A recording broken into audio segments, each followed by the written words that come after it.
యేసు తన శిష్యుల్ని బాగా దాతృత్వం కలిగి ఉండాలని, శత్రువుల్ని సహితం ప్రేమించే సమాధానకర్తలుగా ఉండాలని, సరైన సంబంధాల కోసం ఆకలిదప్పులు కలిగి ఉండాలని పిలుపునిచ్చాడు. ఇలాంటి జీవన విధానాన్ని అధికమైన నీతి అని యేసు పిలిచాడు. ఎందుకంటే అది తన ప్రజలైన ఇశ్రాయేలు లేఖనాలైన తోరా, ప్రవక్తల రాతలు అనే వాటి ద్వారా వెల్లడైన దేవుని చిత్తాన్ని నెరవేరుస్తుంది. అయితే ఆయన బోధలలో కొండమీద ప్రసంగం అని పిలిచే ఈ భాగంలో ఆ మార్గంలో మనకు ఎదురయ్యే కొన్ని చిక్కుల గురించి కొన్ని హెచ్చరికలు ఇస్తున్నాడు. చిక్కులా? అవును. ఉదాహరణకి నువ్వు లేఖనాల్లోని దేవుని జ్ఞానాన్ని ధ్యానిస్తూ ఉన్నప్పుడు నీలోని కొన్ని లోపాలను పట్టించుకోకుండా నీ గురించి నువ్వు చాలా హెచ్చుగా ఊహించుకుంటూ ఉండడం చాలా తేలిక.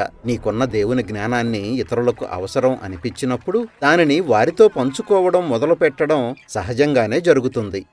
అయితే మంచి చేయాలనే ఒక స్వచ్ఛమైన భావన నిన్ను స్వీయ పరీక్ష అనేది విడిచిపెట్టి ఒక విధమైన న్యాయ నిర్ణేత వైఖరిని అవలంబించేలా చేస్తుంది కూడా. సరిగ్గా చెప్పావు. అందుకే యేసు ఆ అంశంపై తన బోధ ప్రారంభంలోనే తీర్పు తీర్చకుడి అని వారితో ఖండితంగా చెప్పాడు. అవునవును, అది మనకెదురయ్యే చిక్కుని తప్పించుకునే ఒక మార్గం అనుకుంటున్నా. అలాగని ఎదుటివారు బుద్ధిహీనంగా జీవించడం చూస్తే అంత తేలికగా అనిపించదు నాకు. మనం ఇతరులకు తీర్పు తీర్చే ప్రవృత్తిని పక్కనబెట్టి వారి పట్ల సానుభూతితో ప్రవర్తించాలి. నేను గనక వారి స్థానంలో ఉంటే నాకేలాంటి తీర్పు తీర్చాలని కోరతాను? వారు నన్ను కొలవడానికి ఎలాంటి పరిమాణాన్ని పాటించాలి?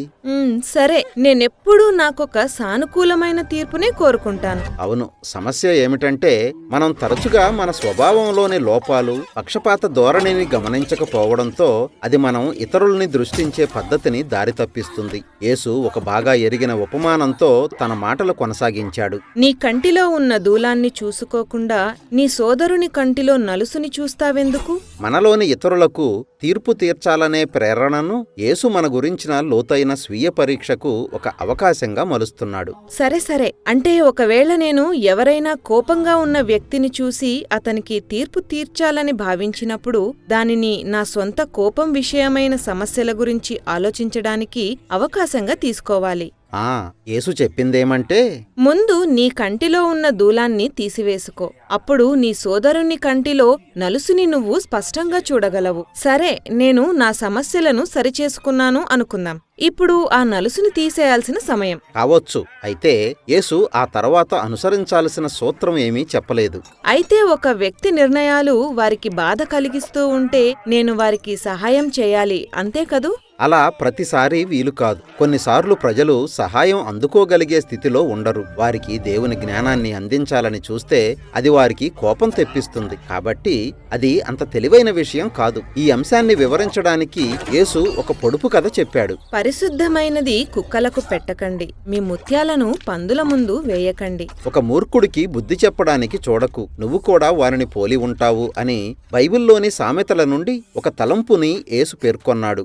ఆగండి, అంటే ప్రజలు తమను తాము నాశనం చేసుకునేలా వదిలిపెట్టడమేనా? అలా అని కాదు. ఒక్కోసారి నువ్వు ముందుకు వచ్చి వారికి సహాయం చెయ్యాలి. ఆ సామెత ఇంకా ఇలా చెబుతుంది, ఒక మూర్ఖుడికి వాని మూర్ఖత్వం చొప్పున జవాబు చెప్పు. అలా చెయ్యకపోతే వాడు తన దృష్టికి తాను నీతిమంతుడవుతాడు. అంటే ఎప్పుడు పూనుకోవాలో ఎప్పుడు మానుకోవాలో తెలుసుకోవడానికి వివేచన అవసరం. కాబట్టి జ్ఞానాన్ని ఎప్పుడు అందించాలో తెలుసుకోవడానికి జ్ఞానం అవసరం. సరిగ్గా చెప్పావు. దేవుడు జ్ఞానాన్ని ఇవ్వడానికి ఇష్టపడతాడు. కాబట్టి మనం దానికోసం అడిగే అలవాటును పెంపొందించుకోవాలని యేసు బోధించాడు. అడగండి, మీకియ్యబడుతుంది. వెదగండి, మీకు దొరుకుతుంది. తట్టండి, మీకు తీయబడుతుంది. అడిగే ప్రతివాడు పొందుతాడు. వెదికే ప్రతివానికి దొరుకుతుంది. తట్టే ప్రతివానికి తీయబడుతుంది. బైబిల్లోని దేవుడు ఔదార్యంతో నిండిన ఒక తండ్రి వంటివాడు. చెడ్డ తల్లిదండ్రులు సహితం తమ పిల్లలకి శ్రేష్టమైంది ఇవ్వాలని కోరుకుంటారు. మరి తన పిల్లలు అడిగినప్పుడు మన పరలోకపు తండ్రి వారికి మంచి బహుమానాలివ్వడా? దేవుని నుండి మనకి అవసరమైన మంచి బహుమానం జ్ఞానమే. తన బోధలోని ఈ భాగాన్ని ఆయన చెప్పిన గొప్ప జ్ఞానవాక్కులతో ముగించాడు.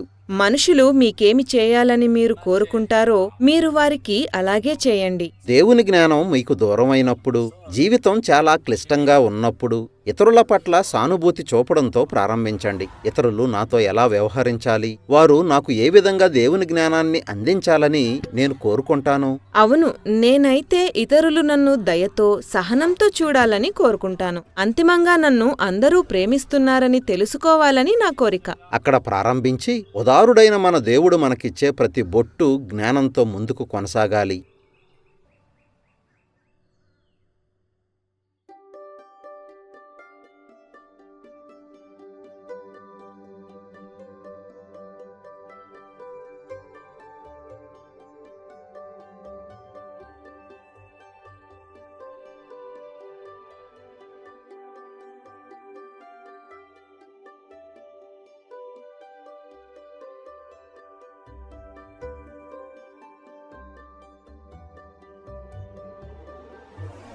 కొండమీద ప్రసంగం అంతా నేను తోరాని, ప్రవక్తల మాటలను నెరవేర్చడానికి వచ్చాను అని యేసు చెప్పిన మాటలతో ప్రారంభమయ్యింది. యేసు ఈ భాగాన్ని ఎలా మొదలుపెట్టాడో అలాగే ముగించాడు. ఈ ఆజ్ఞలు ధర్మశాస్త్రమంతటికీ, ప్రవక్తలకు ఆధారమై ఉంది. తరువాత మనం కొండమీది ప్రసంగం ముగింపుకు వచ్చేస్తాం. మనం యేసు మాటలు విన్నప్పుడు మనకెదురయ్యే ఎంపిక గురించి ఆయన 3 బోధలు చేసి దీనిని ముగించాడు. మన తరువాతి వీడియోలో మనం దానిని చూడబోతున్నాం.